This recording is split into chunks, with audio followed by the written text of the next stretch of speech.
एक नामी शहर के प्रतिष्ठित गर्ल्स हॉस्टल के भीतर जवान लड़कियों के साथ गुप्त रूप से शोषण और ब्लैकमेलिंग का खेल चल रहा था।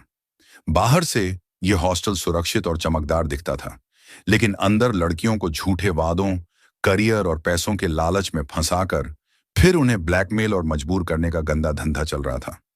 इसकी भनक आईपीएस अफसर अवनी मेहता को लगी, लेकिन बिना सबूत किसी भी कार्यवाही की गुंजाइश नहीं थी। इसीलिए अवनी ने बड़ा जोखिम उठाया। वह भेष बदलकर एक साधारण छात्रा बन हॉस्टल में रहने लगी। धीरे धीरे वही जाल अवनी पर भी डाला गया और फिर एक रात योजना के तहत उसके कमरे में एक अजनबी लड़का भेजा गया। मकसद साफ था, उसे फंसाना। अवनी चुप रही, हर एक पल, हर एक हरकत को सबूत के तौर पर रिकॉर्ड करती रही। लेकिन जैसे ही वह लड़का गलत हरकत करने वाला था, अचानक अवनी ने उसकी गर्दन दबोच ली। फिर जो हुआ, इसे देख पूरा हॉस्टल हैरान था। तो पूरी सच्चाई जानने के लिए वीडियो को लास्ट तक जरूर देखें, और आप मेरे चैनल पर नए हैं तो वीडियो को एक लाइक करके चैनल को सब्सक्राइब जरूर कर दें। तो चलिए बिना देरी के वीडियो को शुरू करते हैं। शहर के सबसे पॉश इलाके में एलिट गर्ल्स हॉस्टल किसी 5 सितारा होटल से कम नहीं लगता था। ऊंची सफेद बिल्डिंग जिसके चारों तरफ हरे भरे लॉन थे और गेट पर हमेशा एक मुस्कुराता हुआ गार्ड खड़ा रहता था। बाहर से देखने वालों के लिए यह शहर की लड़कियों के लिए सबसे महफूज पनाहगाह थी। यहां रहने वाली लड़कियां शहर के सबसे अच्छे कॉलेजों में पढ़ती थीं। उनके माँ बाप हजारों किलोमीटर दूर बैठकर भी चैन की सांस लेते थे कि उनकी बेटी एक सुरक्षित और अनुशासित जगह पर है। लेकिन इस चमक दमक के पीछे एक ऐसा अंधेरा छिपा था जिसकी किसी को भनक तक नहीं थी। यह अंधेरा हॉस्टल की दीवारों में किसी जहरीले धुएं की तरह फैलता था, धीरे धीरे और चुपचाप।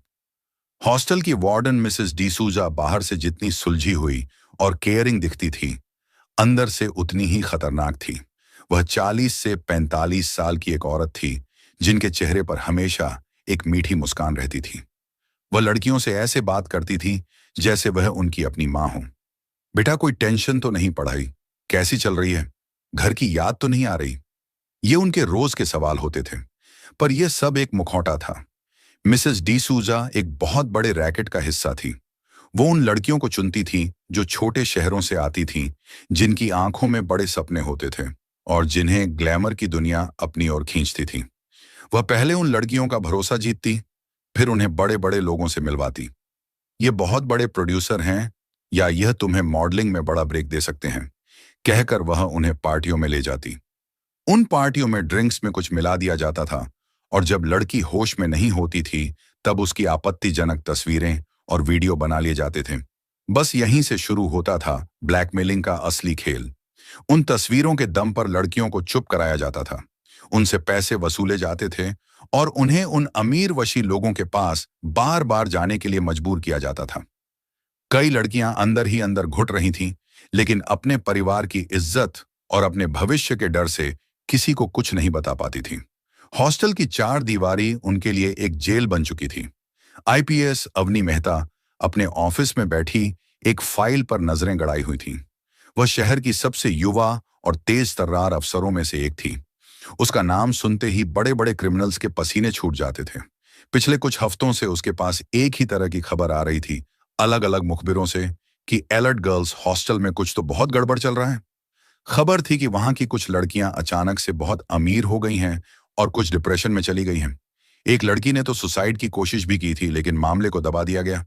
अवनी को दाल में कुछ काला नजर आ रहा था। उसने अपनी टीम को इस पर काम करने को कहा, लेकिन नतीजा कुछ नहीं निकला। हॉस्टल की सिक्योरिटी इतनी टाइट थी कि अंदर परिंदा भी पर नहीं मार सकता था। कोई भी लड़की कुछ भी बोलने को तैयार नहीं थी। जब भी कोई पुलिस वाला उनसे बात करने की कोशिश करता, वो डर के मारे कांपने लगती और सब ठीक है कहकर बात खत्म कर देती। एक शाम अवनी अपने सीनियर ऑफिसर मिस्टर सिंह के केबिन में बैठी थी। सर, कुछ तो करना होगा, अवनी ने बेचैनी से कहा। मुझे पूरा यकीन है कि उन लड़कियों के साथ बहुत गलत हो रहा है। हम ऐसे हाथ पर हाथ धरे नहीं बैठ सकते। मिस्टर सिंह ने गहरी सांस ली। मैं समझता हूं अवनी, लेकिन बिना किसी सबूत, बिना किसी गवाह के हम क्या करें? वह शहर का सबसे प्रतिष्ठित हॉस्टल है। अगर हमने बिना किसी आधार के वहां रेड मारी और कुछ नहीं मिला तो डिपार्टमेंट की बहुत बदनामी होगी, ऊपर से पॉलिटिकल प्रेशर अलग। अवनी की आंखों में एक अजीब सी चमक थी। उसने कुछ सोचा और फिर बोली, सर, अगर कोई गवाह बोलने को तैयार नहीं है तो हमें खुद गवाह बनना होगा। मिस्टर सिंह ने हैरानी से उसकी तरफ देखा। क्या मतलब है तुम्हारा?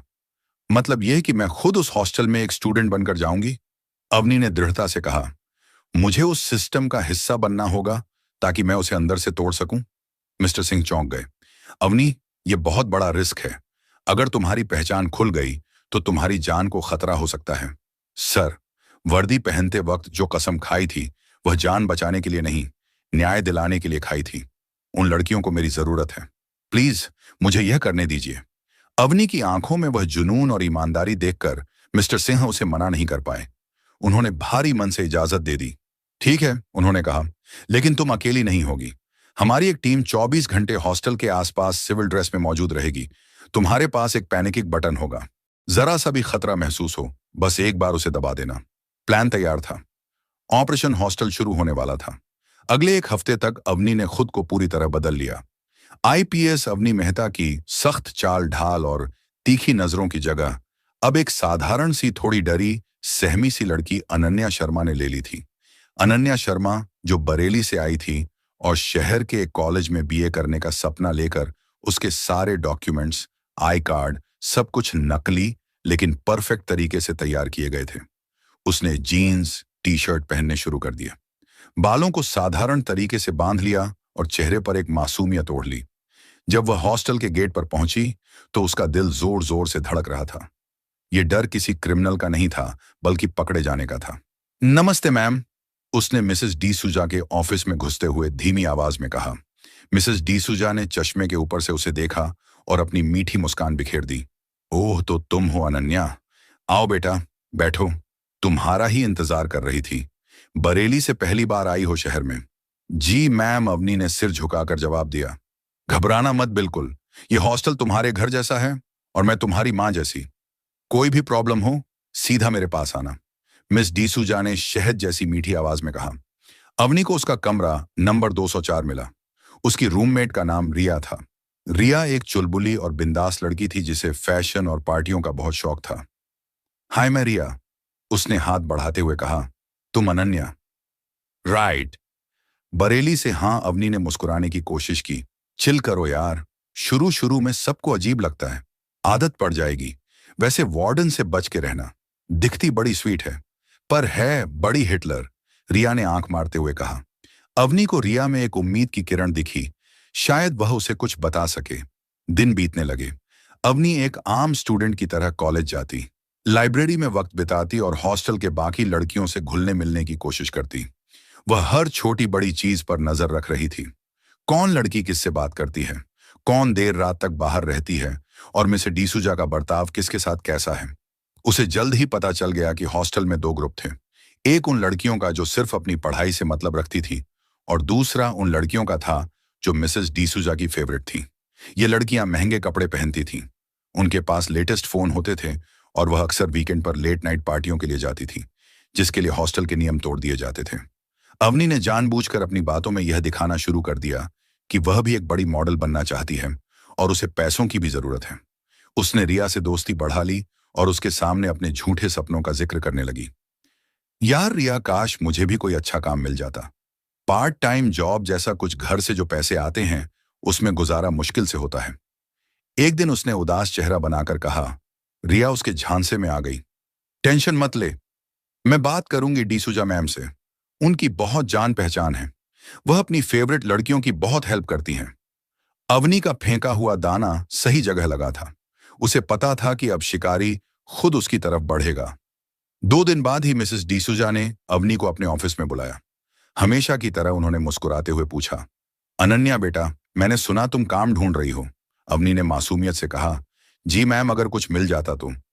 तुम लड़की अच्छी हो, संस्कारी हो। मेरे एक बहुत अच्छे दोस्त हैं, फिल्म प्रोड्यूसर हैं। वह अपनी नई एड फिल्म के लिए एक नए चेहरे की तलाश में हैं। मैंने तुम्हारे बारे में उन्हें बताया है, वह तुमसे मिलना चाहते हैं। अवनी का दिल धक से रह गया। खेल शुरू हो चुका था।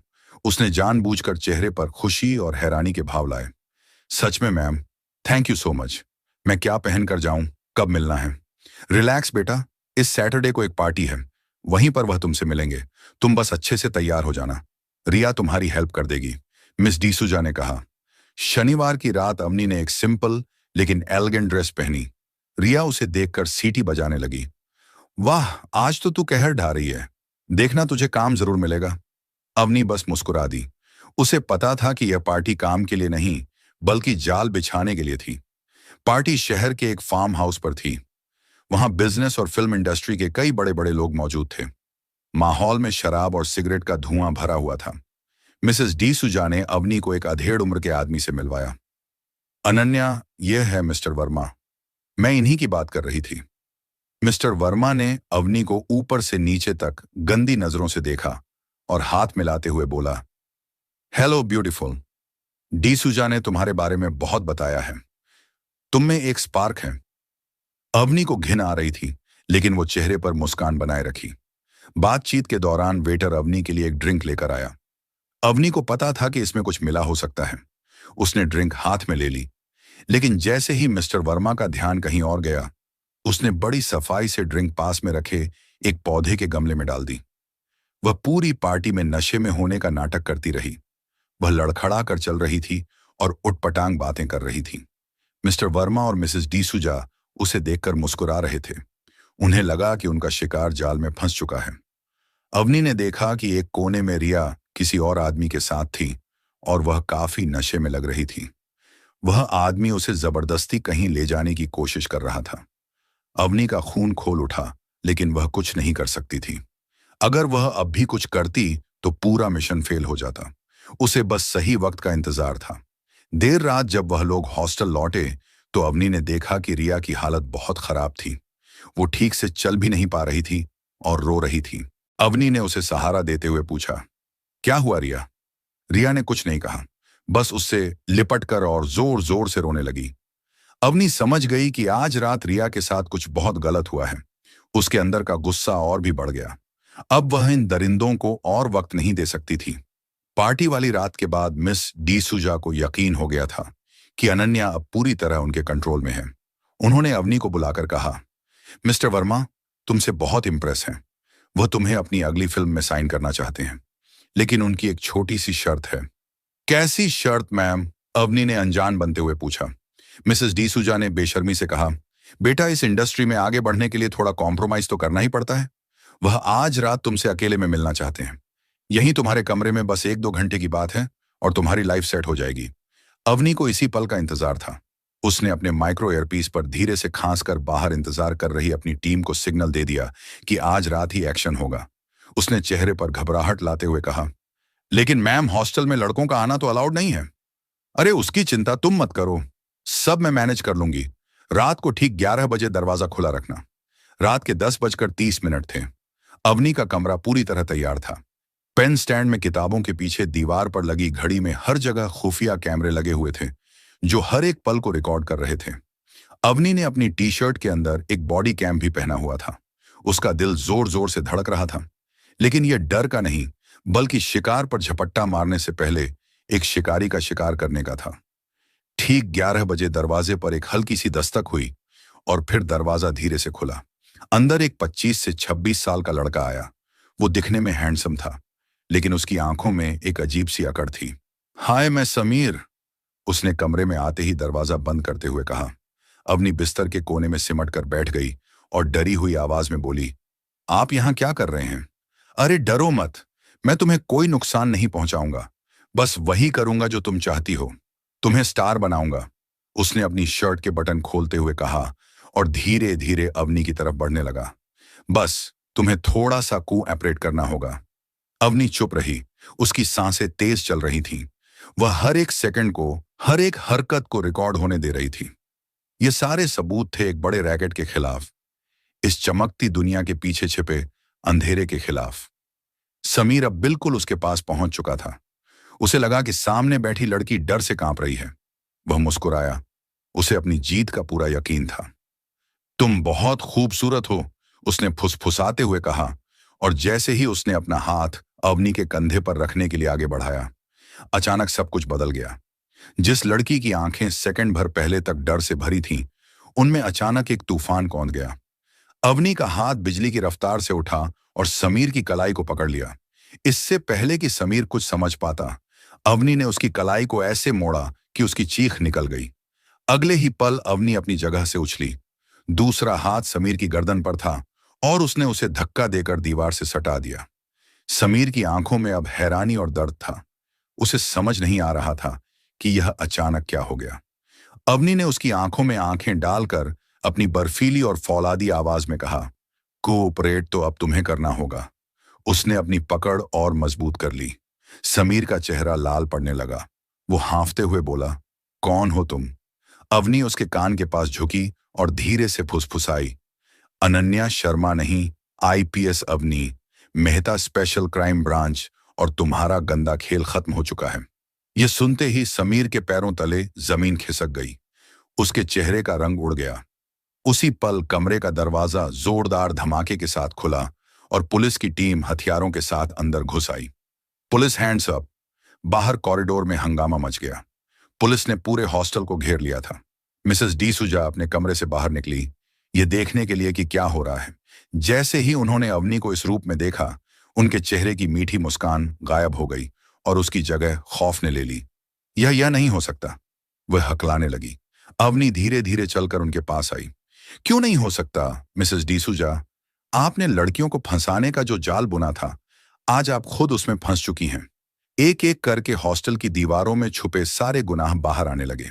पुलिस ने मिस डिसूजा के ऑफिस से उन लड़कियों के वीडियो, तस्वीरें और रैकेट से जुड़े सारे सबूत बरामद कर लिए। रिया और दूसरी डरी सहमी लड़कियां अपने कमरों से बाहर निकली। जब उन्होंने पूरी सच्चाई जानी तो उनकी आंखों में आंसू आ गए। रिया दौड़कर अवनी के गले लग गई। Thank you so much ma'am. उस रात एलर्ट गर्ल्स हॉस्टल का चमचमाता मुखौटा हमेशा के लिए उतर चुका था। तो दोस्तों, ये थी कहानी आईपीएस अवनी मेहता की। तो कैसी लगी आपको ये कहानी? अगर अच्छी लगी हो तो वीडियो को एक लाइक करके चैनल को सब्सक्राइब जरूर कर दे। धन्यवाद।